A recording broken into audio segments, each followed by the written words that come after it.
रामदास की कथा, विश्वास और भक्ति की अनूठी कहानी। उत्तर भारत के एक छोटे से कस्बे मथुरापुर में रामदास नाम का एक साधारण दुकानदार रहता था। उसका जीवन उस कस्बे के अन्य लोगों जैसा ही था, सादगी से भरा, मेहनत से रंगा और आस्था से लबरेज। उसकी छोटी सी किराने की दुकान मथुरापुर के मुख्य चौराहे पर थी, जहां वह सुबह से देर रात तक मेहनत करता। उसकी कमाई ज्यादा नहीं थी, पर इतनी थी कि वो अपनी बूढ़ी माँ, पत्नी सुमित्रा और 2 छोटे बच्चों विकास और प्रिया का पेट पाल सके। फिर भी रामदास पूरे कस्बे में अपनी ईमानदारी और भगवान शिव के प्रति गहरी भक्ति के लिए जाना जाता था। हर सुबह सूरज की पहली किरण से पहले रामदास पास के प्राचीन शिव मंदिर जाता। वहां वो घंटियां बजाता, शिवलिंग पर गंगा जल और बेलपत्र चढ़ाता और एक साधारण प्रार्थना करता। हे महादेव, मुझे इतना देना कि मैं किसी का हक न छीनूं, मेरा परिवार भूखा न रहे और मेरी भक्ति में कोई कमी न आए। लेकिन जीवन हमेशा सरल नहीं होता। एक साल मथुरापुर में भयंकर बीमारी फैल गई।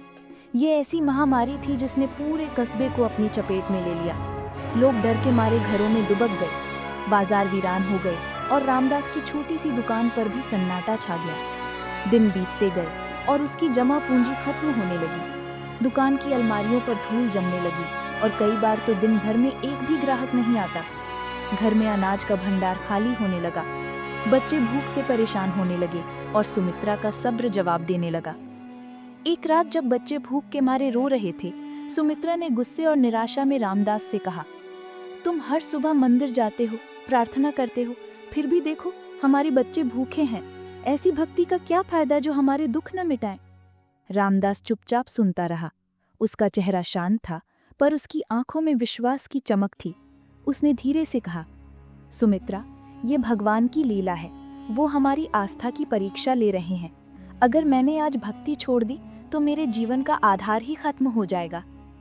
उसी रात जब आसमान में घने बादल छाए हुए थे और हल्की हल्की बारिश हो रही थी, रामदास के घर के दरवाजे पर अचानक खटखट हुई। बाहर निकलकर देखा तो एक वृद्ध साधु खड़ा था। उसका चेहरा तेजस्वी था और आंखों में गहरी शांति झलक रही थी। साधु ने कमजोर आवाज में कहा, बेटा, मैं कई दिनों से भूखा हूँ, क्या तुम्हारे पास थोड़ा खाना मिलेगा? रामदास ने घर की ओर देखा। रसोई में बस थोड़ा सा आटा और एक मुट्ठी चावल बचे थे। सुमित्रा ने गुस्से और निराशा में कहा, ये हमारा आखिरी अनाज है, इसे दे दिया तो कल बच्चे क्या खाएंगे? लेकिन रामदास ने सुमित्रा को समझाया और बोला, जो भूखा हमारे द्वार आया है उसे खाली नहीं लौटाया जाता, ये भगवान का आदेश है। उसने खुद रोटियां बनाई, चावल पकाया और साधु को भोजन परोसा। साधु ने बड़े चाव से खाना खाया। भोजन के बाद उसने रामदास की ओर देखकर कहा, तेरी आस्था और निस्वार्थ सेवा ने मुझे प्रसन्न किया है। चिंता मत कर, कल से तेरा जीवन बदल जाएगा। ये कहकर साधु रात के अंधेरे में गायब हो गया।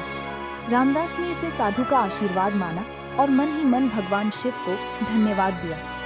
अगले दिन सुबह जैसे कोई चमत्कार हुआ। कस्बे का बड़ा व्यापारी सेठ हरिलाल रामदास की दुकान पर आया। उसने कहा, रामदास, मैंने सुना है कि तुम बहुत ईमानदार और मेहनती हो। मेरे व्यापार में एक भरोसेमंद साथी की जरूरत है। अगर तुम चाहो तो मेरे साथ काम करो। रामदास को अपनी आंखों पर यकीन नहीं हुआ। उसने सेठ की पेशकश स्वीकार की और उनके साथ काम शुरू किया। उसकी मेहनत और ईमानदारी ने जल्द ही सेठ का विश्वास जीत लिया। कुछ ही महीनों में रामदास की आर्थिक स्थिति बेहतर होने लगी। उसकी छोटी सी दुकान फिर से गुलजार हो गई। उसने अपने बच्चों को अच्छी शिक्षा दी और परिवार फिर से सुखी हो गया। लेकिन रामदास ने अपनी भक्ति कभी नहीं छोड़ी। वो रोज सुबह मंदिर जाता, शिवलिंग पर जल चढ़ाता और उस साधु की बात को याद करता। उसे विश्वास था कि ये सब भगवान शिव की कृपा का फल है। कई साल बाद रामदास अपने परिवार के साथ तीर्थ यात्रा पर गया। वो केदारनाथ के एक प्राचीन मंदिर में लुका, जहां उसकी मुलाकात एक वृद्ध साधु से हुई। साधु ने रामदास की आंखों में देखकर मुस्कुराकर पूछा, बेटा, क्या तुमने कई साल पहले एक भूखे साधु को भोजन खिलाया था? रामदास स्तब्ध रह गया। उसने हाँ में सिर हिलाया। साधु ने गहरी सांस ली और बोला, वो साधु कोई साधारण व्यक्ति नहीं था। वो स्वयं भगवान शंकर थे, जो तेरी भक्ति की परीक्षा लेने आए थे। तेरे विश्वास और निस्वार्थ सेवा ने उन्हें प्रसन्न किया और उन्होंने तेरा भाग्य बदल दिया। रामदास की आंखें नम हो गईं। वो समझ गया कि उस रात जो साधु उसके घर आया था, वो कोई और नहीं, स्वयं भोलेनाथ थे। उसने मंदिर में सिर झुकाकर भगवान को धन्यवाद दिया। जीवन की सीख। रामदास की ये कहानी आज भी मथुरापुर में लोग सुनाते हैं।